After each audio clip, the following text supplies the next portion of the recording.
Parlez-moi d'IA. Mesdames et messieurs, bonjour. Je suis un super ordinateur Karl, cerveau analytique de recherche et de liaison. C'est une machine qui ressent les choses. On nous raconte n'importe quoi sur l'IA.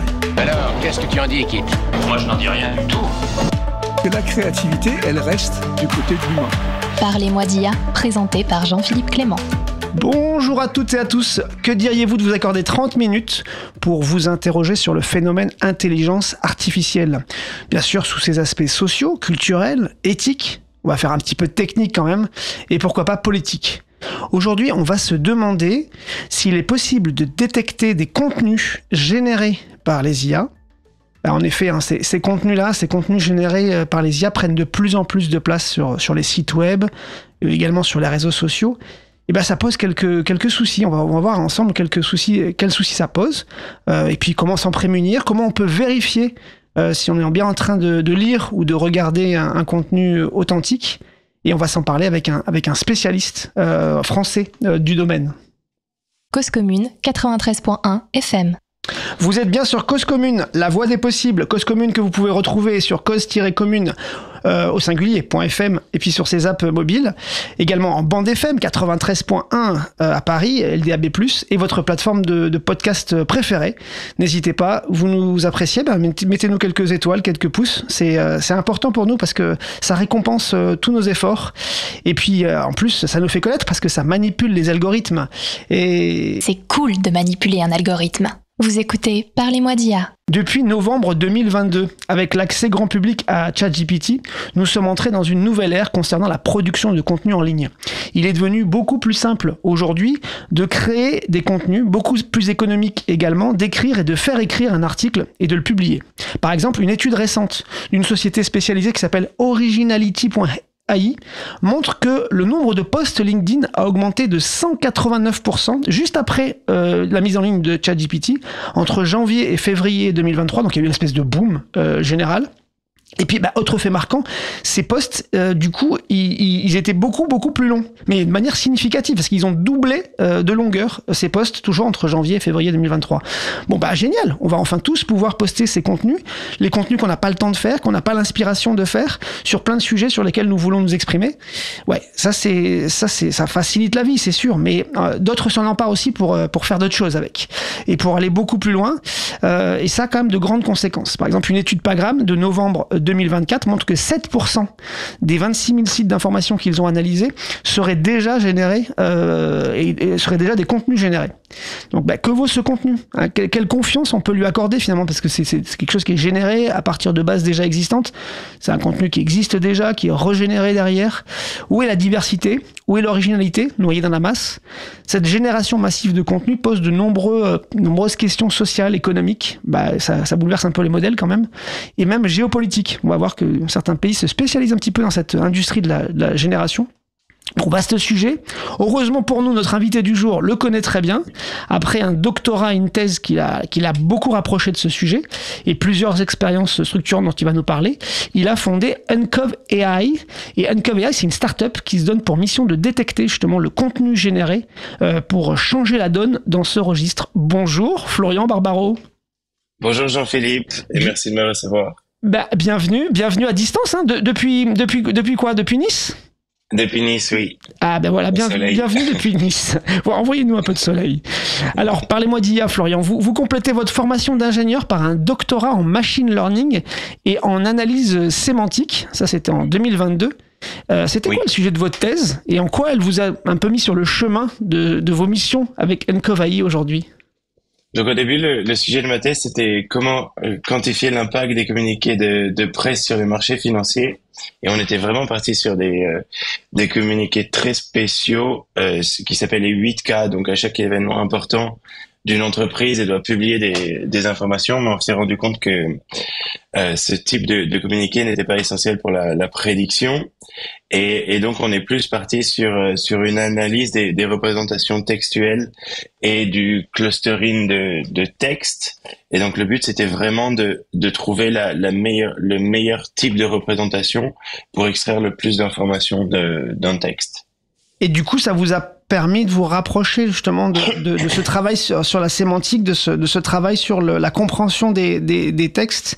Et puis ensuite, vous êtes allé travailler si j'ai bien compris la chronologie, mais peut-être que je me trompe, au ministère de la Santé, c'est ça? Ou c'était entre les deux? Donc je travaillais pour une entreprise et on était contracteur du ministère de la Santé américaine. Ouais.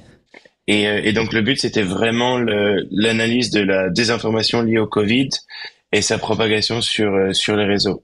Et ça, c'était pareil en 2022 à peu près? 2022-2023. 2022-2023. Et du coup, déjà, vous aviez repéré finalement des contenus qui étaient générés et qui participaient de cette désinformation, ou pas du tout? Alors, pas beaucoup moins sur la partie Covid. Je dirais que c'était vraiment plus de la désinformation traditionnelle où les gens allaient créer des écosystèmes de bots en répliquant le même message. Par contre, où on a vu une apparition de la désinformation utilisant des modèles génératifs, c'est plus sur la désinformation russe que j'étudiais en parallèle de mon travail. Et là, on a vu que sur certains points, pour par exemple induire en erreur les populations ukrainiennes, ils allaient utiliser des traducteurs. Après, ils se sont vus qu'il y avait des erreurs, donc ils ont commencé à utiliser des modèles génératifs pour justement être capable de propager encore plus de malinformation. Et ça, c'est à l'origine finalement de votre révélation du souci et de la problématique. C'est ça, c'est parce qu'en fait, comme je m'étais posé la question, donc j'avais présenté un papier à une conférence qui essayait de voir comment combattre la désinformation russe en l'occurrence. Et après, j'ai continué de regarder les messages qui étaient publiés sur les réseaux sociaux par ce type d'acteurs, et je me suis posé la question. En fait, c'était tellement simple de générer de la désinformation en utilisant des modèles génératifs que vous pouvez tous trouver en rajoutant quelques mots pour casser les layers de sécurité. Je me suis dit, ces acteurs-là malveillants vont les utiliser.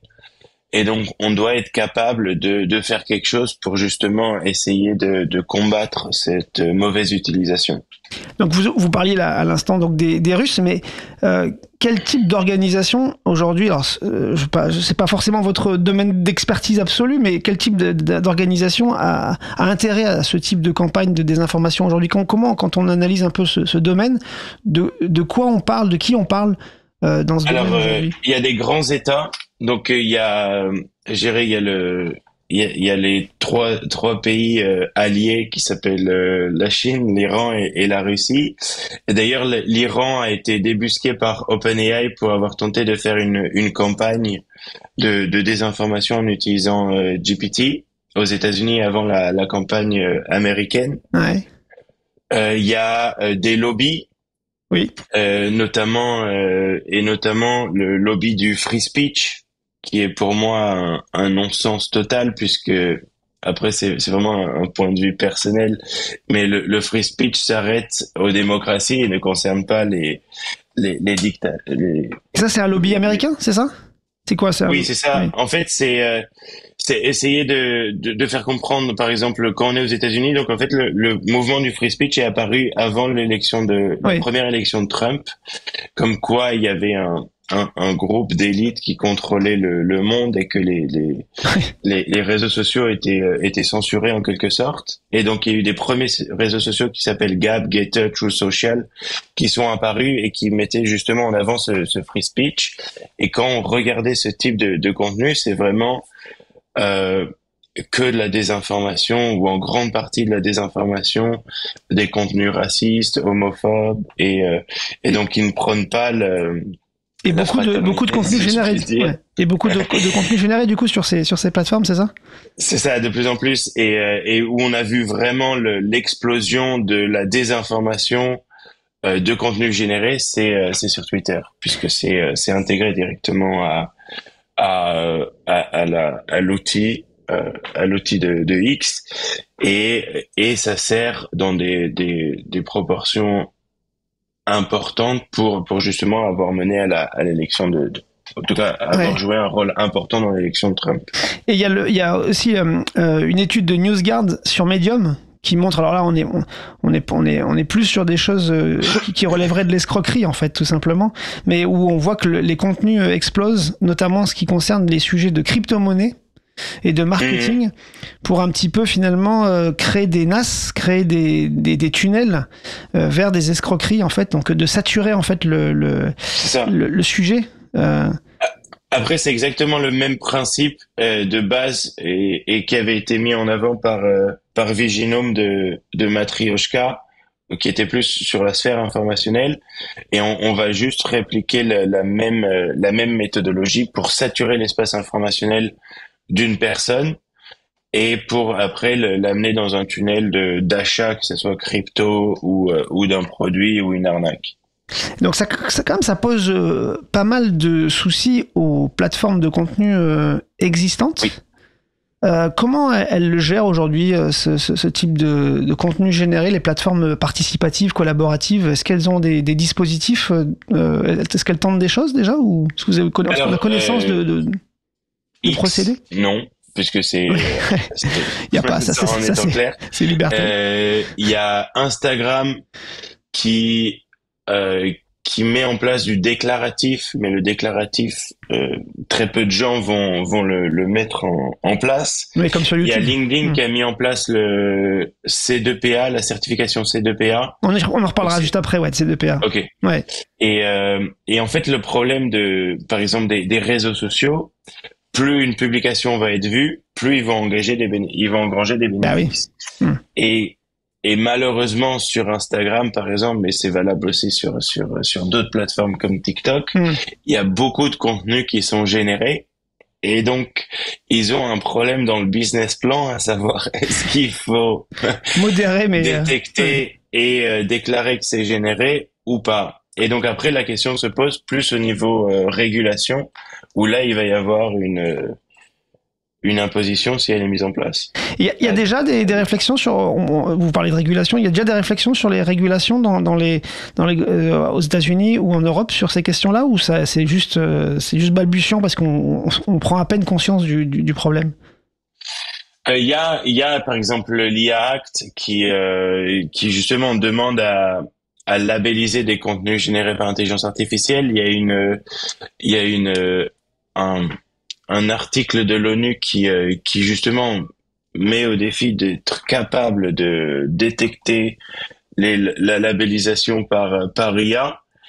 Aux États-Unis, je crois que la loi qui devait passer en Californie a été arrêtée, mais ils vont être bien obligés de réguler. Ouais. Au moins un peu, parce que hier, il y a un arrêté d'un sénateur républicain qui dit que la législation européenne va être un frein à l'hégémonie américaine contre la Chine sur le développement des modèles d'intelligence artificielle. À cause du manque de confiance qu'on pourrait avoir, c'est ça? À cause de quoi? À cause des cadres réglementaires. Ouais. Comme quoi les entreprises américaines ne pourraient pas utiliser aussi facilement les données européennes. Donc ça réduirait leur... Ah oui, dans ce sens-là, oui. D'accord, ça les restreint dans leur usage des données. C'est ça, oui. Et okay. en fait, quand on voit par exemple, toutes ces sociétés qui ont mis la pression, par exemple, quand l'iPhone est sorti, beaucoup de gens sur LinkedIn ont dit c'est une honte à cause de l'Union européenne, on n'a pas Apple Intelligence. Oui, le nouveau service, ouais. Alors que, en fait, le service était disponible seulement en anglais et il n'était pas encore disponible en français. Donc, il y a eu énormément de lobby contre l'Union européenne et qui n'avait sur un fait faux, ouais, sur un fait qui était une fait. Et alors, moi j'ai une question, est-ce que vous pouvez m'aider à comprendre? On dit aussi que tout ce contenu généré, finalement, il menace les projets de contenu collaboratif type Wikipédia ou Reddit. Mais pour qu'on comprenne bien, pourquoi les contenus générés menacent finalement sous quelle forme ils menacent ces projets de contenu collaboratif? Alors, les contenus générés, ils menacent les contenus des plateformes de contenu collaboratif, mais aussi les modèles génératifs, il faut le dire. Et en fait, la problématique, par exemple, on a fait un travail avec un journal local et régional, et en fait, on s'est aperçu qu'ils avaient un compétiteur qui utilisait un modèle génératif pour réécrire leur article. Et en fait, on s'est aperçu que dans ces articles réécrits par l'IA, il y avait des incohérences qui, à première vue, ne posaient pas problème. Par exemple, c'était sur un article d'un accident. Sur l'article original, l'accident avait eu lieu à 15h30. Sur l'article régénéré, il avait lieu à 15h45. Ouais.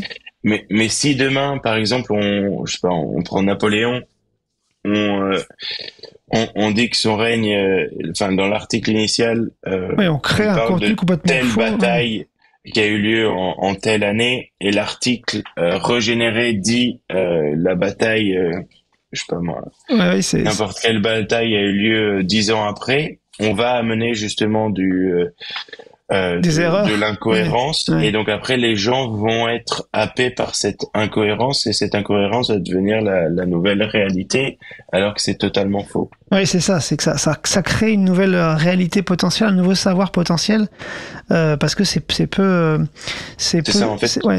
contrôlé. Vous voyez d'autres grandes conséquences comme ça dans des contenus générés pour notre accès, notre consommation à l'information, quand vous présentez un peu les problématiques qu'arrive à couvrir Uncov AI, quels sont les grands problèmes finalement que ça arrive à adresser, de détecter des contenus générés? Et il y a donc là on a travaillé justement sur le risque d'appauvrissement des modèles de LLM, oui, qui vont, s'ils réapprennent sur des données synthétiques non contrôlées, ils vont avoir une perte de capacité, et donc ça va être dramatique pour par exemple les startups style Mistral, ouais, Lighton, par exemple Hugging Face qui entraîne Small, ou justement OpenAI, ou dans l'article de Sam Altman disait que ils arrivaient à un plafond. Et ils n'avaient plus assez de données en fait authentiques pour entraîner les LLM sur des contenus authentiques, quoi. Non, sur un plafond en fait de capacité. Ah oui. Et il y avait des ingénieurs qui se demandaient, si on rajoute des données synthétiques, ça va être problématique, puisqu'en fait, on va avoir un lexique beaucoup plus restreint d'une langue ou d'un code, et donc on va enlever la diversité. Donc ça, c'est vraiment une grosse problématique qui va. Si on enlève la diversité au modèle, on enlèvera forcément de la diversité à la création. Et après, il y a un gros problème au niveau des fraudes. Parce que, par exemple, admettons, c'est pas pour dire, si vous prenez en photo votre mur, avec l'application de Reimagine de Google Pixel 9, vous ajoutez une tache d'humidité, hop, vous envoyez ça à votre assurance, et comme c'est moins du seuil d'appel à un expert, il y a de grandes chances qu'elle puisse vous rembourser de cette somme-là. Alors bien sûr, on n'appelle pas les auditeurs à faire ce type d'opération, bien sûr. Mais oui, c'est vrai que ça immédiatement, ça permet en fait ça ouvre des possibilités de ce type. D'accord, très bien. Et du coup, abordons Uncov AI. Comment ça fonctionne finalement? Comment vous détectez des contenus générés? C'est quoi le procédé que vous utilisez en particulier? En fait, je me suis aperçu que tout le monde utilisait les mêmes types de modèles basés sur du Roberta, du Llama, et en fait, on va pouvoir détecter, on va entraîner un algorithme, on va pouvoir détecter.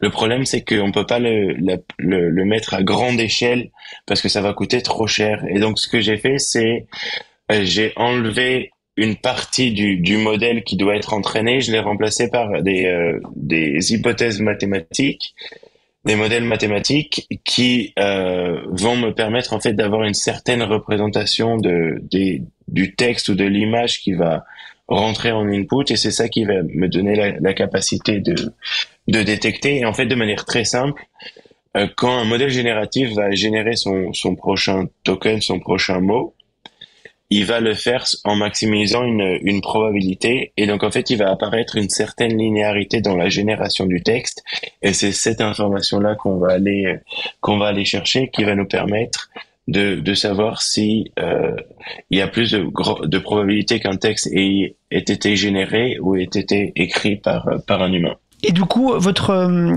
capacité à détecter, elle se situe à quel pourcentage? Vous garantissez une détection à en particulier ou pas du tout? Comment ça se passe? Vous arrivez à vous dire, moi, notre solution, elle permet de détecter 95%, 80%, Donc, je sais pas, 60%. En test, on est au même niveau que les copains, que nos compétiteurs, je dirais. Donc, en fait, et sur des benchmarks publics. Donc, par exemple, il y avait un benchmark d'Originality.ai qui montrait que c'était le modèle le plus capable à détecter. Ils obtenaient 79%, et sur ce cas-là, on obtenait 86% de taux de détection comme GPT-0.